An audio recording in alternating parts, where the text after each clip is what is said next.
Hey, here we are again out in the rolling toolbox.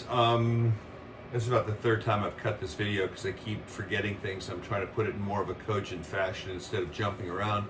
Wanted to talk about pulleys. Since we talked about jacketed ropes last time, we were talking about double braids and kern mantle and static lines. I just wanted to go through pulleys, which is kind of the next thought in mind when you're looking at what you're using for performer flying lines, 6mm tech, or whether you're using base stations with 12mm rope for your clutches and stuff, all that kind of stuff. So pulleys became the next order of business, and they're kind of complicated actually, because people ask what's the best pulley, and it's like there is no such thing. There are specific ones for specific jobs based on how they're built and what their ratings are. It's kind of a shit answer, but that's the reality. I used to be like adamant about one specific really billet nice pulley that I used, or there's some people, it depends on where you are, that only own, Harkin Black Magics, or only own. The fact is that each one has its own application. The main things you have to worry about are what their working load limits, and if they're rock climbing or that rope safety or rope access oriented, they're registered in minimum braking strength.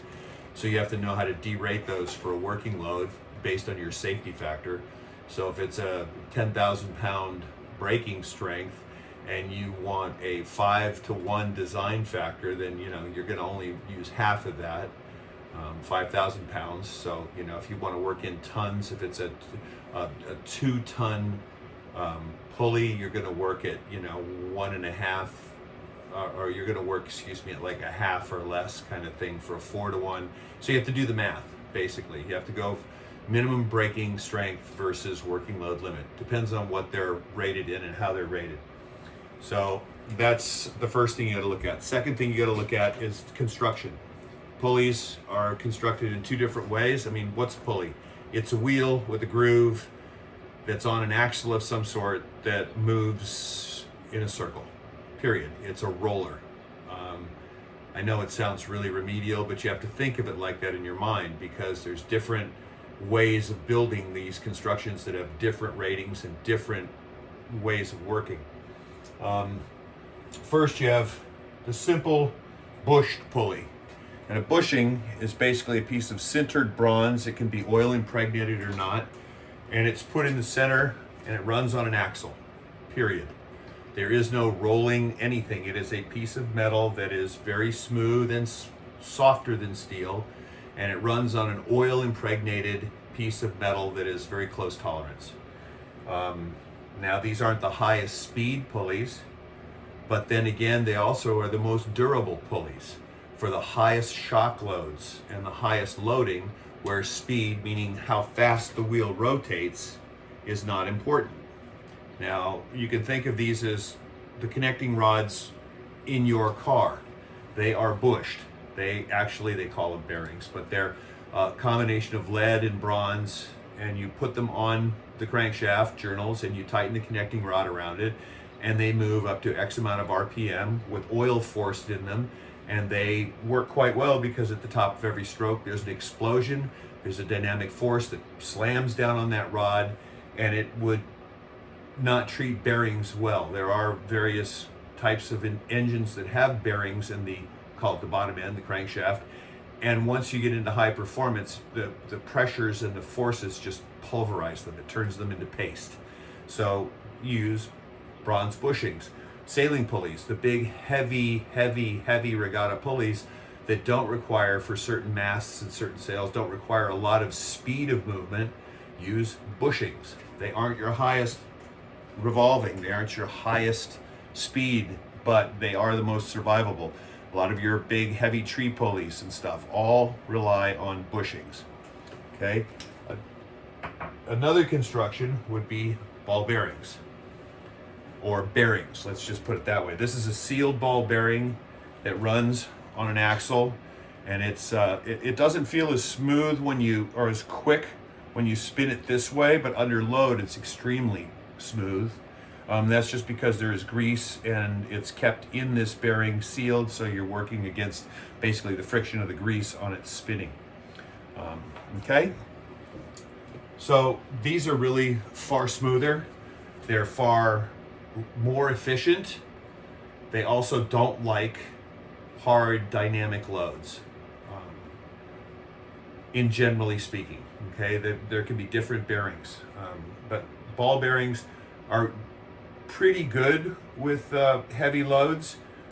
They're fairly large diameter, and you'll notice another issue that gets into, especially with bearings and bushings, is the diameter of the axle. Okay, the smaller the diameter of the axle, the more point loading is going to be on the inside roller or bushing. Now, on a bushing, it's not as bad because it's fully in contact around the surface.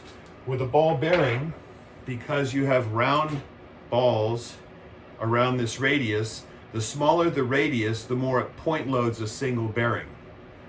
Okay, the larger the radius of this axle, the less it point loads and shares the loads between multiple balls in that circle. So as the radius gets flatter, meaning a bigger diameter axle or rotational point, then you're incorporating more balls of the bearings to share the load. This can really be seen when you look at a Harkin Blackmagic or a Ronston Orbit with the Torlon ball bearings, because you'll see they have a very large center, and it's a race so that you've got 3, 4, 5 ball bearings always in contact on the loading side, so each one only sees that portion of the load. So that's something to always think about. This is basically runs on an axle that's machined into the cover plate, into the cheek. Which brings us to construction. There's several types of construction. There are the stamped metal side plates. This is an example of a stainless steel CMI, an extremely efficient pulley. Oh, and I'll do a quick digression. There is one other set of bearings you might be aware of, and they're called needle bearings. These look like little fine needles, pencil leads, lined up in a circle around this. They're very small diameter. They're the width of the pulley. They're extremely efficient, but again, because of their small diameter, they tend to get crushed under hard dynamic loading. These are from CMI rescue pulleys. They're really efficient. They're a 95% efficient pulley. The bearings work quite well, but they don't like slamming. They don't like a hard dynamic load, so you try to avoid doing that with these. This has a 12 millimeter axle. Actually, it's a little bit bigger, a 14 millimeter axle. And the size of the bearings is about 3 millimeter. So what happens is you always have several bearings sharing because they're small enough to go around that radius, as opposed to a big radius with normal larger bearings. So it helps to mitigate the problems, but that's another type of bearing in a pulley, is a needle bearing. Okay, so back to plates. You have the stamped metal side plates, which you get on rescue pulleys. Here's a stamped aluminum rescue pulley, or you can get into the billet side plates. And here's an example of a machine chunk. It's a 15 millimeter piece of aluminum that is then cut with a CNC machine into this shape. And it has a larger axle support. The bolt only retains both sides of the sheave. As you see here, that's all it does is retain it. The axle runs on the slightly larger radius, so it's about a 30 millimeter radius that it's around instead of a 12 millimeter axle. So it's actually a much larger diameter so that the bearing is not getting point loaded so much. And I like these pulleys.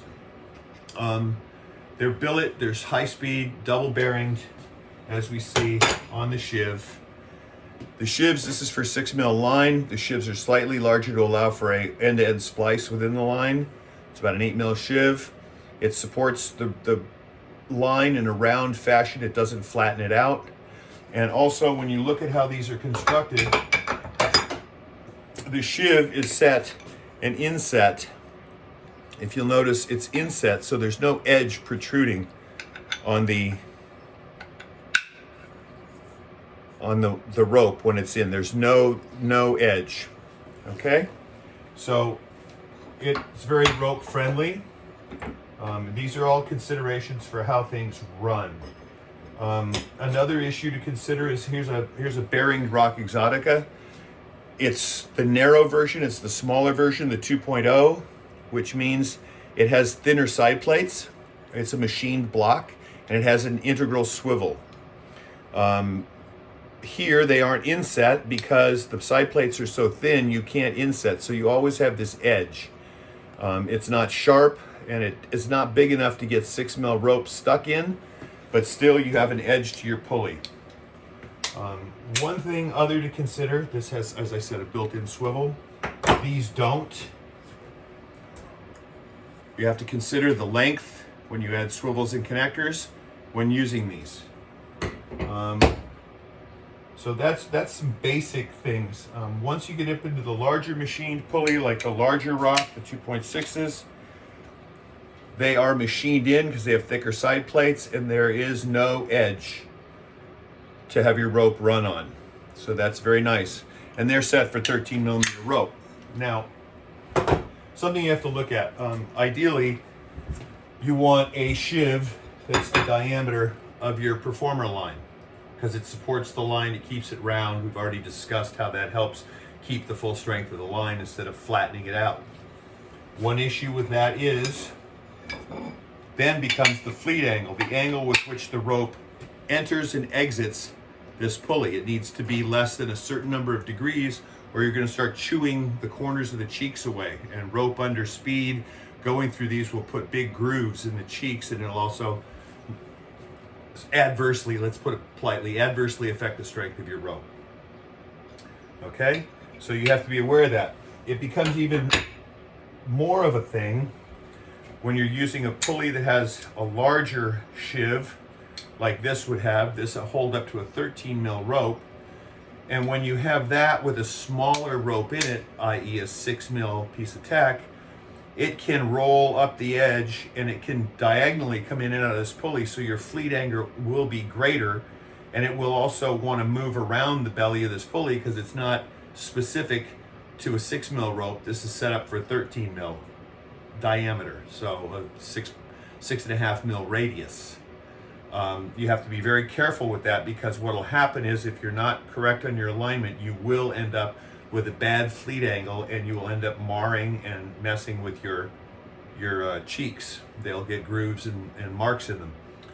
Because these are designed to use with jacketed rope, it's not as big of a crisis for the rope as it is when you run small diameter tech through these.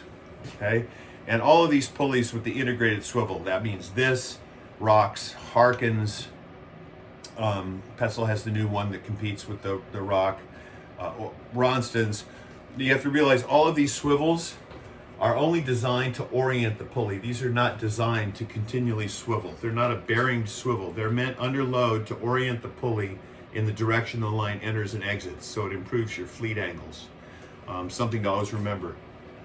The Rocks have these very large billet eyes on them and swivels. The Harkins and Orbits, Ronstons, have, there's a bunch of other sailing pulleys. They have a post that's steel that sits in a hole with a big cap on the end of it that's one piece, and it uses a 6mm Wishard shackle or an 8mm, depending on the size pulley you're using, at the top. And those are great. They work. They orient under load. But again, they're not swiveling as in a swivel would be. They're not a bearing swivel for this motion. So you have to be aware of that. They're simply to improve the fleet angles so that things run correctly out of these. The takeaway on that is you have to know the size rope you're using. You have to know the size groove you have and plan accordingly. One other factor we're going to discuss is the D to D ratio, which is the diameter of the pulley to the diameter of the rope. Now, in wire flying, you need 20-to-1, meaning the sheave should be 20 times the diameter of the wire. So if you're looking at a 6mm wire or cable, or a 5mm, let's say, like, because they use 3/16 line, 5mm, 20 times that's a 100mm sheave. So that's a 4-inch sheave, 100mm sheave. That's this. That's the minimum you can go through, or else you start straining your rope by the difference in radius on the inside and the outside of the curvature as it goes around this pulley. Which means you can't use something that's this size, because this will affect the strength of your flying wire. Now, with the synthetics we use, i.e. 6mm Tech, has a 3-to-1 on the D to D. So if it's 6mm, that's 18mm, which means you can use smaller pulleys. You can use the Rock 2.0s, and you'll do fine with them, okay? It doesn't really affect the strength. You have to consider the other issue is it's a flat groove. It's not really designed for 6mm rope. It's designed for a 13mm rope. So it is going to flatten the rope over the shivs, which will somewhat affect its performance. But that's a cyclical and over time instance, as opposed to a short use period instance. So it's not as critical in our application, but you'll also have to worry about your fleets more. And also with the smaller rocks, you have that edge to contend with. Whereas on the bigger rocks, if you were to run 6mm through these, you have an inset edge, so you have no edge. Okay, and you have to be aware of that because it's such a big pulley, 13mm rope. If it starts running off to the side, it will chew right into the aluminum cheek immediately because there's nothing preventing it from riding up on that cheek. So your fleet angles become very important. Okay, so these are all factors to consider. The diameter of the pulley, it's a wheel. So the diameter of the pulley, the bigger it gets, the easier it turns. It also has to turn less per length it runs. It's called rollout. So from this point to this point, is on a 100mm pulley is 300mm. It's pi r squared. Okay, so it's 3 times the diameter. 3.14159 times the diameter. Okay, so if it's a 100mm pulley, that's 300, basically 3 revolutions around the circumference. So that means when this rolls out, it'll roll out 300mm. Okay, whereas if you have something like this, even though it has high-speed bearings, it's only 30mm in diameter. That means this every 30mm, this is 100mm, 90mm of rollout, which is this far instead of that far. So your efficiency is going to be greater the larger diameter you use. It's also compounded by the fact that the distance, meaning the circumference or the radius, of this from here to the edge, the larger that gets from the axle to the edge, the more leverage factor you have to rotate this as something's out here. So it's like a lever arm, okay? So the larger the lever arm, the farther from the outside you're bending it so that you're rotating it from outside as opposed to a small pulley. You have more efficiency there. It takes less force to rotate it. So these are all considerations in what you're doing, which are efficiency, ease of use, strength, integrated swivels or not because of length that you may have to hang. If you take this and then add a swivel and connectors, you now have, even if you have a bone tight choke, you still have this. You have another 200mm max of hang that this can hang on. So that means every time it gets tight, it fleets up. Every time it loosens, it comes back down. And that is also, with the weight of the pulley, a problem, which gets to be with smaller performers and long runs with many pulleys, in that you can feel the resistance because you're moving this weight. Now, these billet pulleys are fairly heavy. They're extremely high speed. They're fabulous, but they're heavy.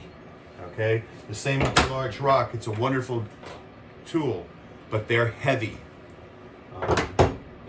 The sailing pulleys, which I don't have any examples of here, use Torlon. It's a plastic ball bearing, a Teflon product, an ultra high molecular weight polyester bearing. They call it Torlon, and they have a very large center. If you'll notice on them, they all have a very big open center. So the radius of the axle is very large, so that each ball bearing is not loaded that much. It's not point loaded. We discussed the smaller the axle, the more point loaded. That's good.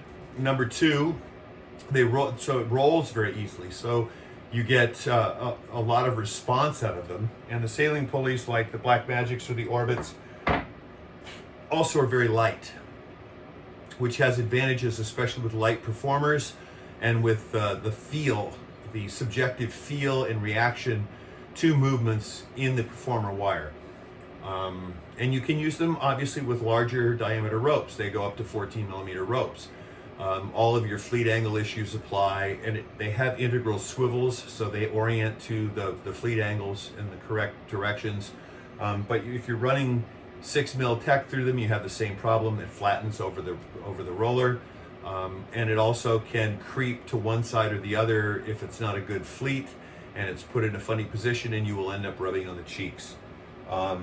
They also have additional bearings in both of those sailing pulleys on the high ends, the Black Magics and the Orbits, so that not only is it rotationally stable this way, they put bearings on the cheeks so the pulley doesn't lean or pull and put side loading and strain on those bearings with the cheeks so that they always spin quite nicely. They're usually used in sails that require very high response and a lot of movement, where a lot of line is going through them. Similar when we're pulling rope on long distances, a lot of lines running back and forth. And because of their lightweight, they are very responsive. The acrobats and stuff use them for lunge lines a lot when they're rehearsing and training. On small performers, I use them because they're very light and very responsive. And if you've got a 100 kilo person pulling line, it's a different story than a 50 kilo person pulling line when they're performing. So you try to lighten it up so the response is good. And where this weighs a kilo, this only weighs half of that. So you start looking at how things fleet, how things move. When you have to take these from hanging loose to in tension, how much weight is that adding to the overall feel of that line? And that's before you even use whatever machine, hand pull, or whatever you're using on the other side. So these are all considerations on your pulleys to make. There is no best pulley. There are favorites for jobs. I use these for high-speed work. I really enjoy them. For high-speed work, I don't like the Torlon ball bearings, Black Magics, etc. Because even though, say, you have a 100 millimeter pulley, which is, it's a 700 euro pulley, and it's rolling out 300 millimeter every time, once you reach a certain speed, because they're plastic bearings, you will actually heat them up and they start getting gooey and melty. So in other words, if you're flying a long camera rig at high speed down a wire, down a rope, for distance, it's going to adversely affect those, whereas the high-speed steel sealed bearings don't. They will last much longer. They're much more heat resistant. They're as efficient under load, and they last longer. So you might want to consider what your application there is. These are all things to consider on pulley choices. And every pulley has its applications, like I said. From the simple rescue pulleys, CMIs, which are good for small safety rigs or small mechanical advantage rigs on pulling rigs around or guy lines or whatever, or like small rescue or rock climbing issues, to the big 9-ton, and you have to look at all this. So I'll digress here. I use a lot of rocks because they're CE approved. They're approved for rock climbing. They're approved for human suspension in a recreational environment as well as in a working, i.e. rope access environment. When writing risk assessments and when dealing with them, they have a working load limit and they have a braking strength on them, both. So it's much easier to justify their use, even though they're probably not the ideal pulley width, than say a product that is made not in Europe, that has no CE stamp. They've been tested, they're marked, they're labeled working load. This is the braking strength, well, the working load on this is 2,000 pounds, so it's a 1 ton basically, and this is a 6,000 or 7,000 pound braking strength on these, because they're rated at more than 5. They're not quite 10 to 1. I think they might be close to that. I'd have to look up exactly, but they're stamped working load. So you're a 1 ton working load. These are stamped working load as well, even though these aren't CE approved, so you have to write them into or justify them in your RA, especially when you're trying to use all approved and all certified equipment. It depends on what country you're in. They're American, they work fine there, but in Europe you have to make sure you note that. These are CE approved in whatever size you get. And they have a diagram, a pictogram, as well as the braking strength and the working load limits on them. It'll say MBS for the big one is 80 kilonewtons, 8 tons, and it'll say working load is 20 kilonewtons. So it's based on a 4-to-1 design factor. Okay, so it's 1/4 of its braking is its working. And the same with the little ones. They have a braking listed on them. These are the rock climbing ones, but they do not have a working load limit on them, but they do list a braking. So 2 different pulleys, 2 different purposes. You have to pay attention to the labels on them. Okay? And that's about it. It's just consider the right pulley for the job. And like I said, there is no specific best pulley. There's just the best pulley for the job. So you have to always consider that. Look at what you're doing. Like DMM makes some bushed pulleys. A lot of tree people dropping huge weights down guidelines and stuff. I have bearing pulleys that are just bushed. They use the bushing as the bearing because they can handle those kind of very, very heavy dynamic loads. And they don't have to spin all that fast or all that far. And that way they're not as efficient, but they're bulletproof. They're not going to pulverize the bearings. For something like winch work, you want at least this size pulley, high-speed bearings, preferably matching your line size. They're going to be the most efficient and fastest moving pulleys, but again, they're heavy. So there's your choices. Anyway, these are all factors to consider, especially in our business because a lot of dynamic loading takes place. So you have to be aware of it and always work within your limitations and try to make the best selection you can of the equipment. All right? Take care.